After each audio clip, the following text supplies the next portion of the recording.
যিনি পৃথিবীতে আগমন করে মাথা মোবারক সিজদায় রেখে আমাদের জন্য মাপ চেয়েছেন, রব্বি হাবলি উম্মতি।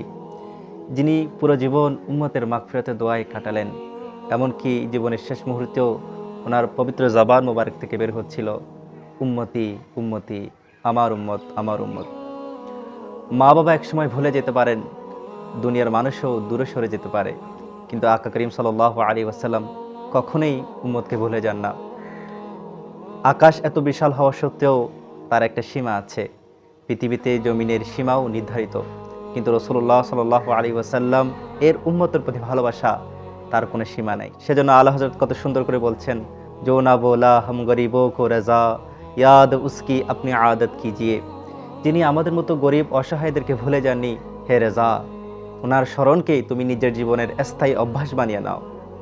আসলে গরিব বাদশাকে স্মরণ করবে, এটাতে কি পূর্ণতা কামালিয়ত।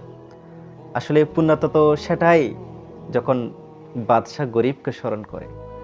একদিন নবী করিম সাল্লাল্লাহু আলাইহি ওয়াসাল্লাম ইব্রাহিম আলাইহিস সালামের উক্তি সংবলিত আয়াতটি তেলাওয়াত করলেন, ফামা তাবিআনি ফাইন্নাহু মিন্নি ওয়া মান আসানি ফাইন্নাকা গফুরুর রহিম।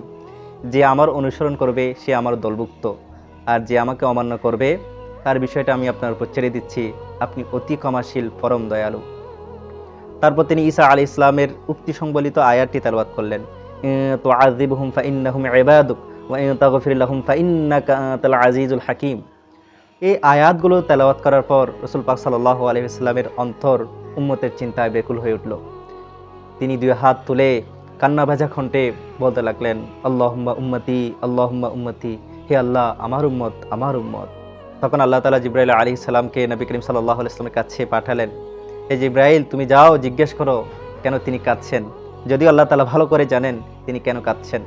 তখন জিবরাইল আলাইহিস সালাম নবী করিম সাল্লাল্লাহু আলাইহি ওয়াসাল্লামকে জিজ্ঞেস করলেন, নবী করিম সাল্লাল্লাহু আলাইহি ওয়াসাল্লাম আপন উম্মতের কথা জানালেন।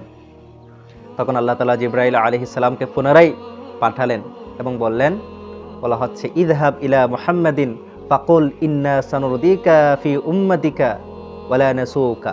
হে জিবরাইল, তুমি যাও এবং বলো, হে রাসূল, আমি আপনাকে আপনার উম্মতের ব্যাপারে সন্তুষ্ট করব, আপনাকে অসন্তুষ্ট করব না, আপনাকে কষ্ট দিব না। দরদি নবী মায়া নবী হুজুর পাক সাল্লাল্লাহু আলাইহি ওয়াসাল্লাম উম্মতের সামান্য কষ্টও তার কাছে অসহনীয় হয়, তাদের কষ্টে তিনি ব্যতীত হন। তাই তো আল্লাহ তাআলা বলেন, আজিজুন আলাইহি মা আনিতুম হারিসুন আলাইকুম বিল মুমিনিনা রাউফুর রহিম। তোমাদের প্রতি তার মায়া এতই বেশি যে তোমাদের যা কিছু কষ্ট দেয় তা তার কাছে খুবই কষ্টদায়ক। তিনি তোমাদের কল্যাণকামী, মুমিনদের প্রতি স্নেহশীল, পরম দয়ালু। রাসূল পাক সাল্লাল্লাহু আলাইহি ওয়াসাল্লাম ইরশাদ করেন, লা তাদখুলুশ শাওকাতু ফি রিজলি আহাদিকুম ইল্লা ওয়াজাদতু আলামাহা। তোমাদের কারো পায়ে কাঁটা প্রবেশ করলেও তার ব্যথা আমি অনুভব করি। সুবহানাল্লাহ।